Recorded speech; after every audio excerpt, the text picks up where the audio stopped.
ನಮಸ್ಕಾರ ವೀಕ್ಷಕರೇ. ನಮ್ಮಲ್ಲಿ ವಾರದ ಪ್ರತಿಯೊಂದು ದಿನವನ್ನು ಕೂಡ ಒಬ್ಬೊಬ್ಬ ದೇವರಿಗೆ ಅಂತ ನಾವು ಮೀಸಲಾಗಿಟ್ಟಿದ್ದೀವಿ. ಅದರಲ್ಲೂ ಕೂಡ ಸೋಮವಾರ.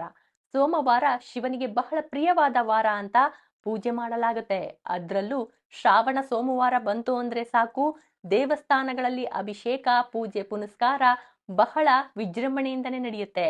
ಯಾಕೆ ಶಿವನಿಗೆ ಸೋಮವಾರ ಅಂದ್ರೆ ತುಂಬಾನೇ ಪ್ರೀತಿ? ಸೋಮವಾರದ ಮಹತ್ವವೇನು, ವಿಶೇಷತೆ ಏನು ಎಲ್ಲವನ್ನ ತಿಳಿಸ್ತೀನಿ.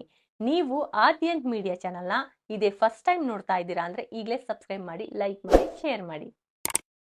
ನಮ್ಮಲ್ಲೊಂದು ಮಾತಿದೆ, ಶಿವನ ಪೂಜೆಯನ್ನ ಸೋಮವಾರ ಮಾಡೋದ್ರಿಂದ ಶಿವ ಬೇಗ ಪ್ರಸನ್ನನಾಗ್ತಾನೆ ಅಂತ. ಶಿವನಿಗೂ ಸೋಮವಾರಕ್ಕೂ ಏನಿದೆ ನಂಟು ಅಂತ ನೀವು ತಿಳ್ಕೋಬೇಕು ಅಂದ್ರೆ ಸಮುದ್ರ ಮಂಥನದ ಕಥೆಯಲ್ಲಿ ಬರುವಂತಹ ಒಂದು ಘಟನೆಯನ್ನ ನೀವು ಕೇಳಲೇಬೇಕು. ಶ್ರಾವಣ ಸೋಮವಾರವು ಭಗವಾನ್ ಶಿವನ ಆರಾಧನೆಗೆ ಅತ್ಯಂತ ಪವಿತ್ರ ಮತ್ತು ಶ್ರೇಷ್ಠವಾದ ದಿನಗಳಾಗಿವೆ.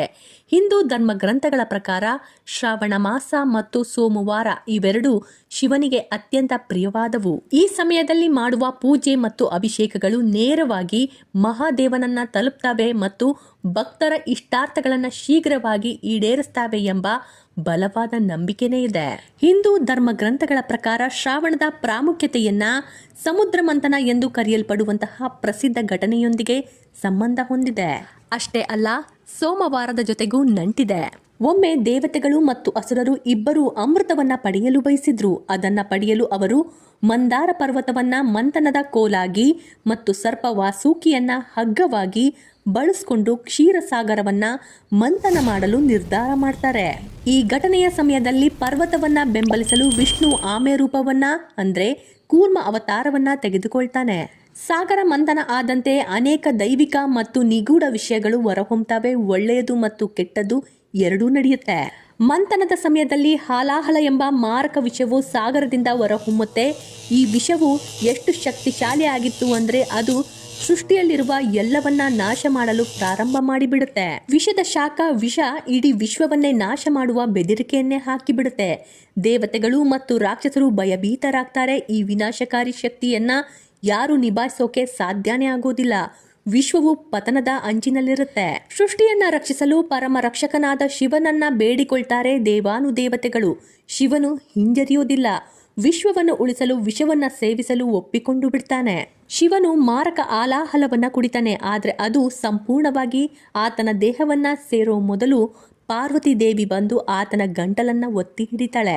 ಆ ವಿಷ ಅವನ ಗಂಟಲಲ್ಲಿ ಸೇರಿಕೊಂಡು ನೀಲಿ ಬಣ್ಣಕ್ಕೆ ತಿರುಗುತ್ತೆ ಮತ್ತು ಆ ಕ್ಷಣದಿಂದ ಅವನು ನೀಲಕಂಠನಾಗಿ ಪ್ರಸಿದ್ಧನಾಗ್ತಾನೆ. ಇಲ್ಲಿವರೆಗೂ ಈ ಕತೆ ಎಲ್ಲರಿಗೂ ಗೊತ್ತಿರುತ್ತೆ. ಆದ್ರೆ ಶ್ರಾವಣ ಸೋಮವಾರದ ಮಹತ್ವ ಇಲ್ಲಿ ಗೊತ್ತಾಗುತ್ತೆ. ಶಿವನು ವಿಶ್ವವನ್ನ ರಕ್ಷಣೆ ಮಾಡಿದ್ರು ಆ ವಿಷ ಅವನ ದೇಹದಲ್ಲಿ ವಿಪರೀತ ಶಾಖ ಮತ್ತು ನೋವನ್ನ ಉಂಟು ಮಾಡ್ತಾ ಇರುತ್ತೆ.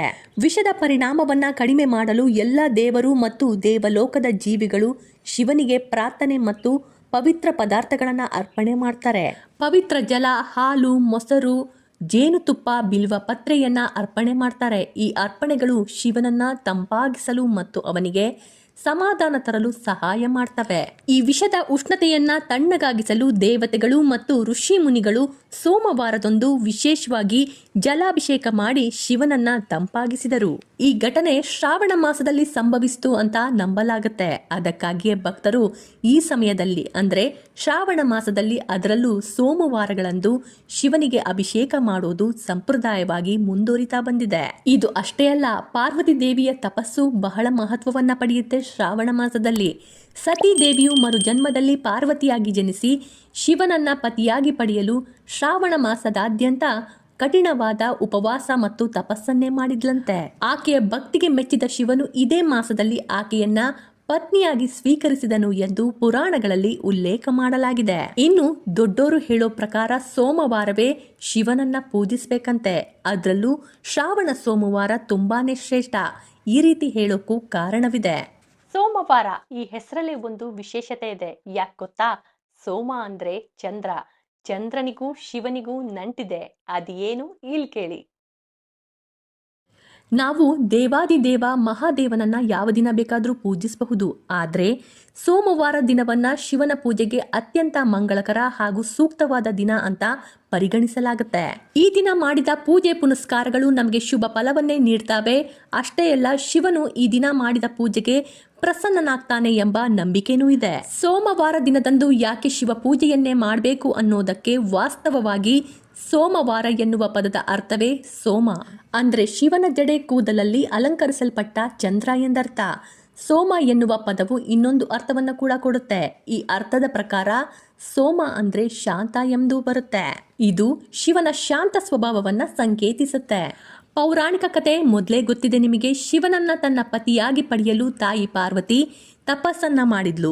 ಆದರೆ ಆಕೆ ಮಾಡಿದ ತಪಸ್ಸು 16 ಸೋಮವಾರ ಕಾಲ ಬಹಳ ಕಠಿಣವಾದ ತಪಸ್ಸನ್ನೇ ಮಾಡಿದ್ದಾಳೆ.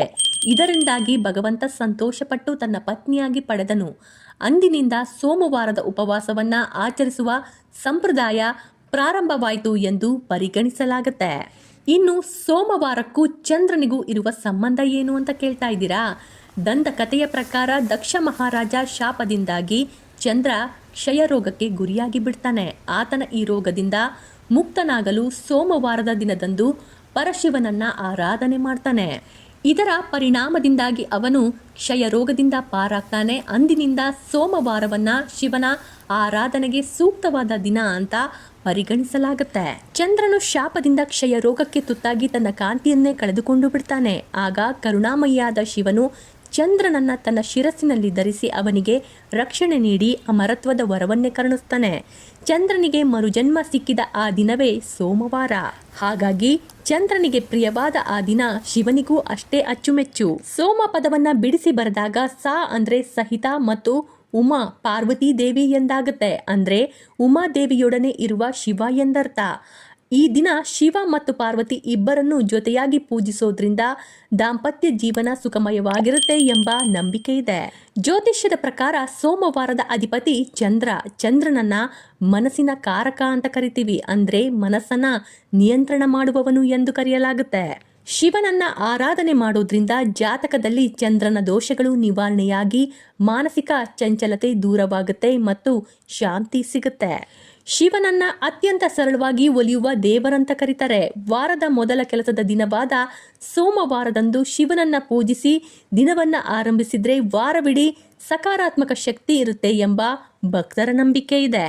ಅದಕ್ಕಾಗಿಯೇ ಜಾತಕದಲ್ಲಿ ಚಂದ್ರನ ಸ್ಥಾನ ದುರ್ಬಲವಾಗಿದ್ರೆ ಮಾನಸಿಕ ಅಸ್ತವ್ಯಸ್ತತೆ, ಭಯ ಮತ್ತು ಏಕಾಗ್ರತೆಯ ಕೊರತೆ ಉಂಟಾಗುತ್ತೆ.